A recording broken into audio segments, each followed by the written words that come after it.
Good morning બધાને મારા mini વ્લોગમાં બધાને હાર્દિક હાર્દિક હાર્દિક સ્વાગત છે। અત્યારમાં નાઈને ફર્સ્ટ ક્લાસ તૈયાર પણ થઈ ગયા છીએ અને અત્યારમાં એમ કહેવાય કે વાદળા થઈ જતા તો સાટા પણ કોકોક આવતા હતા। જલ્પાબેન દોવા મળ્યા છે ભેંસ, તો આ આલ બાજુ વાદળછાયું વાતાવરણ થઈ જાય છે, અચાનક વરસાદ આવી જાય કે નક્કી ન હોય।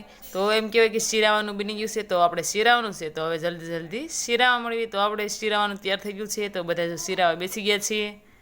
કેરવીન પણ જો શિરાવા મળ્યો છે, તો આપણે તો ખાંડ ને ઘી લઈ લીધું છે અને રોટલા રે મજા આવી જાય જમવાની। તો આપણે એમ કહેવાય કે ખાટલાઓ ભરવાનો હતો, તો જો પાટીએ સરસ મજાનો ખાટલો ભરે છે, બેન બકાલું ફોલે છે અને જલ્પાબેન કેરીનો રસ કાઢે છે। તો મહેમાન પણ આવી ગયા છે, મારા ફઈની દીકરી આવી છે, તો આ બધા જો મહેમાન આવી ગયા છે, તમે જોઈ રહ્યા છો। તો જમવાનું તૈયાર છે, તો એમ કહેવાય કે મહેમાનને ખાલી એમ કહેવાનું કે હવે જમવા બેસી જાવ, એટલે બધા હમણાં જમવા પણ બેસી જશે। જો બધા જમવા પણ બેસી ગયા છે, તો આજે એમ કહેવાય કે રસ પૂરી અને ભજીયા પણ બનાવે છે, તો બધા આવજો જમવા।